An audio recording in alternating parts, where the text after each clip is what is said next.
አሰላም አለይኩም ወረህመቱላሂ ወበረካቱ። እንዴት ናችሁ? ሰላም ናችሁ? ውድ ቤተሰቦቼ ዛሬ የምናየው ማለት ነው አሽታች ድግምት ወይም አሽታች ሲህር ማለት ነው።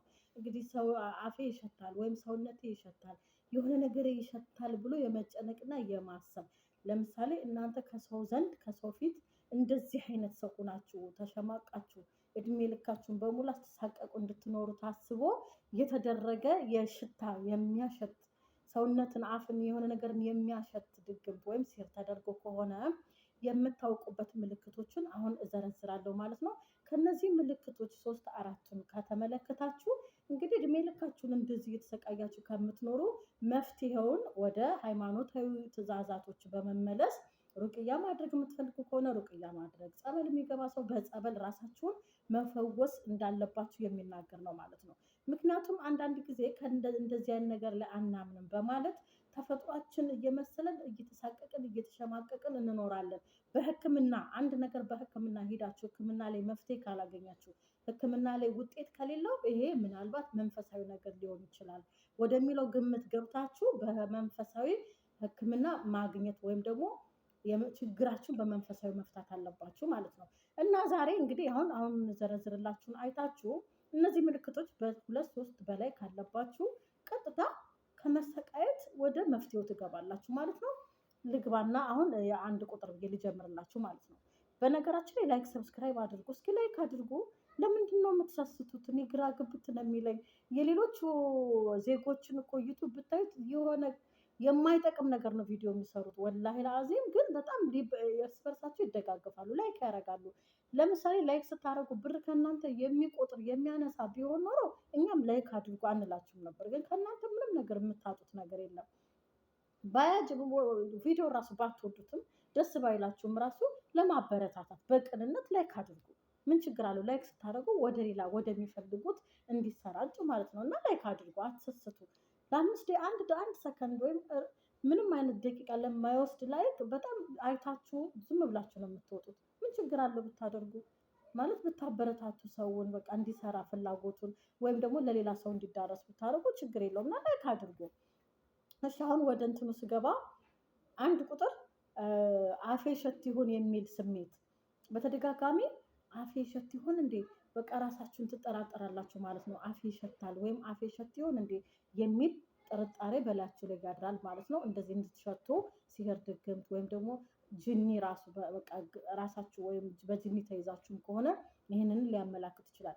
ሁለተኛ ቀና ብለን ሰው ላይ መጥፎ ፊት ስናይ ለምሳሌ የሆነ ሰው አግኝታችሁ ያ ሰው ፊቱን ኮፍተር ወይም የሆነ ነገር ቅር ካለው እናንተ ግን የሚመስላችሁ እናንተ ስለሸተታችሁት ወይም ደግሞ በእናንተ ሽታ ምክንያት እንደዛ ፊቱ የተቀያየረ መስሎ ይሰማችኋል ማለት ነው። ይሄ የሰይጣኑ የጂኒው ስራ ነው። እንግዲህ የሆነ ሰው ሰላም ብሏችሁ እንዴት ናችሁ ሰላም ነው ምናምን ብሎ ሰላም ብሎ በቃ የሆነ እንዲህ ነገር ሲል ካያችሁ በቃ እኔ ሸትቼው ነው የሚል ጥርጣሬ በውስጣችሁ እንዲያድር ያደርጋል ማለት ነው።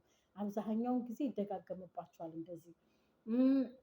ሶስተኛ ደግሞ ልክ ሸሚዝ፣ ቲሸርት፣ ቀሚስ ስለብሱ ንጹህ ነው። ልብሱን እኮ ከታጠበ ከቁም ሳጥን ውስጥ ንጹህ ሸሚዝ እና ቲሸርት አውጥታችሁ ነው የምትለብሱት። ግን ከለበሳችሁት በኋላ ይሸታችኋል፣ መሽተት ይጀምራል። ልብሱን ስታሸቱ ልብሱ ንጹህ ነው፣ ግን ገላችሁ ይሸታል። ታጥባችኋል፣ ንጹህ ናችሁ፣ ልብስ ልትቀይሩ ነው። ልብስ አውጥታችሁ ግን ስትለብሱ ይሸታችኋል ለራሳችሁ። በቃ አሽታች ሲህር ወይም አሽታች ድግምት ይባላል ማለት ነው። እሺ ሌላው እንደዚህ ከማማ አድርጋችሁ ወይም ፊታችሁ እንዲሸፍናችሁ እንኳ የሌላ ሰው አፍ ይሸታችኋል። እናንተ እኮ አፍንጫችሁን ሸፍናችሁታል ወይ እንደዚህ ለምሳሌ እንደዚህ ሆናችሁ ይቅርታ ቆይ እንደዚህ ሆናችሁ ተቀምጣችሁ ወይም እንደዚህ ሆናችሁ እያወራችሁ ማለት ነው። እንደዚህ ሆናችኋል። እዛ አጠገባችሁ ያለው ሰው ግን እያወራ ይሸታችኋል ማለት ነው። አይገርምም? ወይ ከማማ ለብሳችሁ አሁን ከማማ ስለመጣ ከማማ ለብሳችሁ ከከማማው አልፎ ተርፎ ያጠገባችሁ ነው የሚያወራው ሰው አፍ ይሸታችኋል ማለት ነው። እኮ ሰውየው እኮ ሸቷችሁ አይደለም ለእናንተ እንደዚህ አይነት ሽታ በቃ ጥንብ እንዲሸታችሁ በቃ ሁሉ ነገር እንዲሸታችሁ ተደርጎ ታስቦ ስለተደረገ ማለት ነው። ይሄ እንግዲህ እንደዚህ አይነት በተለይ ሁሉ ነገራችሁን ሸፍናችሁ አፍንጫችሁን ሸፍናችሁ በተለይ ኒቃብ የሆነ ነገር አድርጋችሁ ሌላ ሰው ሲያወራ የሚሸታችሁ ከሆነ በጅኒ ቁጥጥር ስር መዋላችሁን በሰይጣን ቁጥጥር ስር መዋላችሁን ያመላክታል ማለት ነው። ሰይጣንና ጂኒ ልዩነት አለው በነገራችን ላይ ጂኒ ለማለት ፈልጌ ነው። እሺ ሌላው ሐኪም የማይፈታው ደስ የማይል ሽታ ሙሉ ለሙሉ ሰውነታቸው መሽተት ይጀምራል። ያም ለሰዎች የታወቀና የማይደበቅ ነው። ሽቶ ብታደርጉ ሽቶ ብትነሰንሱ ከዚህ ሽታ አታመልጡም ማለት ነው። እንግዲህ ሐኪም ቤት ሂዳችሁ ሐኪም አማክራችሁ በቃ ሐኪም ሊፈታላችሁ ያልቻለው ዶዶራንት ብትጠቀሙ ብዙ ነገሮችን ብትጠቀሙ ራሱ ይሄ መፍትሄ ሳታገኙ ቀርታችሁ ይሄ ሽታችሁ ደግሞ ሰው ጭራሽ ለሰው ሁላ ይሸታል። የሚገርም እኮ ነው። ግን አላህ ይጠብቀን። አንዳንዴ የሆነ የአጥንት ሽታ ወይም ደግሞ እየተፈጥሮ ይመስለናል። እኔ ከዚህ በፊት የሆነ ሰው አለና ወንድ ነው ጓደኞቹ ሽቶ ይሰጡታል፣ ልብስ ይገዙለታል። የሚመስላቸው ንጽህናውን ባለመጠበቅ እየመሰላቸው ይመስለኛል። ግን አይደለም። አንድ ሰው ዝም ብሎ ልብስ በተደጋጋሚ ሽቶ በተደጋጋሚ እየገዛ ሲሰጠው እና መኪናህን አጽዳው፣ መኪናህን ሽቶ እርጫው አብሮ ማነው ምሻወር እንደዚህ እንትን ይሰራል ማለት እንደ ራይድ ነገር ይሰራል እና ሰው ውስጥ ሲሆን እየተጨናነቀ መኪናው ይሸታል፣ ልጁ ይሸታል። የሚመስላቸው እነሱ ጓደኞቹ የንጽህና ጉድለት እየመሰላቸው እንዲታጠብ ሳሙና፣ ሽቶ፣ ልብስ ምናምን ይሸጡታል። ግን የንጽህና ጉድለት አይመስለኝም። ገላውን ታጥቦ ራሱን ሽቶ ምናምን እንትን ሁላ ረጭቶ ይሏቸዋል። መኪናው ምናምን ረጭቶ ሽቶ ምናምን 5 ደቂቃ በኋላ መሽተት ይጀምራል። መኪናው ሰውየው ማለት ነው። ይሄ ምናልባት ወንዶቹ አብዛኛው በእንደዚህ አይነት ነገር ስለማያምኑ የተፈጥሮ የአጥንት ከአጥንት መሽተት የተፈጥሮ እየመሰላቸው ችላ ብለውት እንጂ አሁን ይሄ በሃይማኖታዊ ነገር በሕክምና አይቶታል፣ ልብስ በመቀየር አይተዋል። ሁሉን ነገር አይቶ ካልሆነ ወደ መንፈሳዊ መንገድ ገብቶ ይህን ነገር ቢያደርግ እርግጠኛ ነኝ ይፈወሳል። ግን እንዲህ ነውና እንዲህ አድርግ ለማለት ይከብዳል ማለት ነው። ራሱ በራሱ መንገድ ወደ መንፈሳዊ ውስጥ ምን ገጥሞኝ ነው ምን ሆኜ ነው ብሎ ራሱ አፈላልጎ መፍትሄውን ካልተጠቀመ ወይም ወደ መፍትሄው ካልገባ በቀር መቼም እንደዚህ ነውና እስቲ ድግምት ተደርጎብኝ ወይ ሲህር ወይ የጅኒ ጥቃት ሊሆን ይችላልና ሰውነትህ የሚሸተው እንዲህ አድርግ ብሎ በግልጽ የሚነግረው ሰው አይኖርም። እሱ ራሱ በቃ ለምንድነው ምክንያት ለዚህ ነገር መፍትሄ ያጣሁ ብሎ ለዛ ነገር መፍትሄ ሲፈልግ ወደዚህ ነገር አጋጣሚ ወደ መንፈሳዊ ነገር ካልገባ በቀር እንዲሁ እየተሰቃየ ይኖራል ማለት ነው። እና ልክ እንደዚህ የለም እንኳን እንዳለ ይኸው በራሴ በቅርብ የማውቀው ሰው ይሄ ነገር ያጋጥመዋል ማለት ነው። እና ጓደኞቹ እንደውም ልብስ ምናምን ይሰጡታል። ይሄ ወደ መንፈሳዊ ነገር ሂዶ በሩቅያ በቁርአን ቢንትን ቢል እርግጠኛ ነኝ መፍትሄ ያገኛል ብዬ ተስፋ አደርጋለሁ ማለት ነው። እሺ ሌላው በተለይ ደግሞ ሴት ልጅ እንዲህ ነው ብላ ብትነግረው የበለጠ ቅስሙ ነው የሚሰበረው። ያው ወንድ ጓደኞቹ ግን ለመጠቆም ሞክረዋል። ሽቶም ልብስም እየሰጡ ሽቶውን መኪናውን እርጭ እያሉ ግን ይሄ ከሰይጣን የመጣ ከሆነ ላይለቅ ይችላል ማለት ነው። አራተኛ ቀጣዩ ደግሞ ምንድነው? ረሃብ ሳይኖር የአፍ ሽታ መኖር። ይህ ሰው ስለሚረብሽ ማስክ አድርጎ ይተነፍሳል። ወይም ደግሞ ማስክ አድርጋችሁ ራሱ ተነፍሱ ያ ይሸታችኋል ለራሳችሁ ማለት ነው። ረሃብ የለም ምን የለ ግን ያፋችሁ ጠረን ለራሳችሁ ይሸታችኋል ማለት ነው። እንዲሁም ደግሞ የእናንተ ሽታ ያፍ ጠረን ሌላ ሰውንም እናንተ ማስክ አድርጋችሁ አልፎ ተርፎ ሌላ ሰውንም ሊሸት ይችላል ማለት ነው።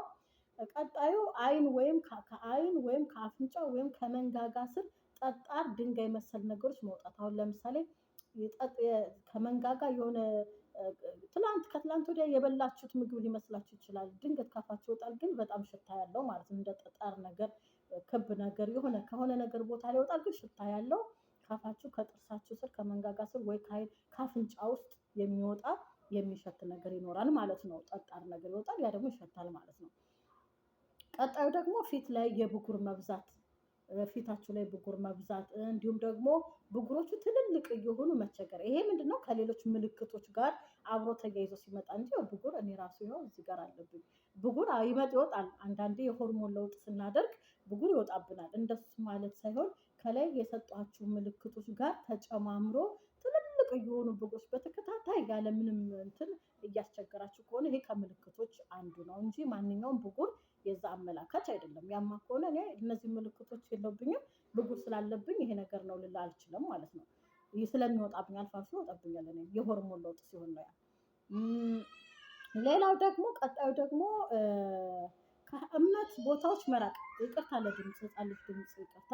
ከእምነት ቦታዎች መራቅ ለምሳሌ ከሰላት መራቅ፣ ሙስሊም ከሆነ ከእስልምና ሙሉ ትዕዛዛቶች መራቅ፣ ሌላ ሃይማኖት ደግሞ ወደ ቤተክርስቲያን ወደ ቸርች አለመሄድ፣ በቃ ሃይማኖታዊ ነገሮችን ለመፈጸም ፈቃደኛ አለመሆን፣ ይሄም ከምልክቶች አንዱ ነው ማለት ነው። ስለዚህ እነዚህ ነገሮች በጅኒ ቁጥጥር ስር እንደዋላችሁ ወይም ደግሞ በእንደዚህ በመንፈስ እንደተያዛችሁ ስለሚያመላክት ቀጥታ በተለይ ሙስሊም ከሆናችሁ አንዳንድ ለጠቆማችሁ ሁልጊዜም ማታ ላይ ሙዓወዛትን መቅራት አያተል ኩርሲን የተቀራበትን ውሃ አያተል ኩርሲ ሙዓወዛት የተቀራበትን ውሃ አፋችሁ ላይ መጉመጥመጥ እንዲሁም ደግሞ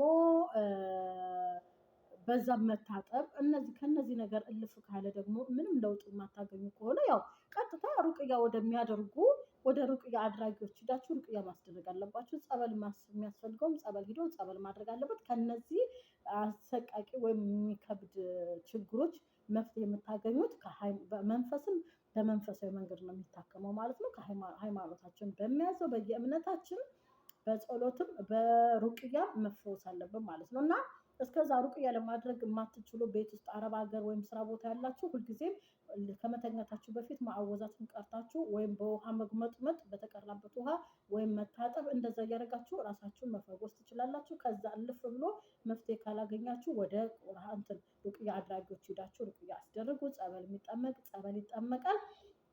በእንደዚህ አይነት በሃይማኖታዊ መንገድ ራሳችሁን መፈወስ ትችላላችሁ ማለት ነው።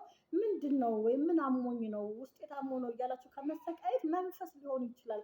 ሕክምና ያልደረሰበት ነገር ምንጊዜም መንፈስ ነው። እኛ እስካለን ድረስ እኛ ምድር ላይ እስካለን ድረስ ፈጣሪ አለ። ፈጣሪ እስካለ ድረስ ደግሞ ተቃራኒው ሰይጣን አለ። ይሄ እንግዲህ ይህን ማመን ግዴታችን ስለሆነ ማለት ነው። እና ይሄን ይመስላል። ስለተከታተላችሁን ከልብ አመሰግናለሁ። ላይክ ሰብስክራይብ እንዳይረሳ። ላይክ አድርጉ፣ አትሰስቱ፣ ሼር አድርጉ፣ አበረታቱኝ። እንቀጥላለን። ደህና ቆዩ።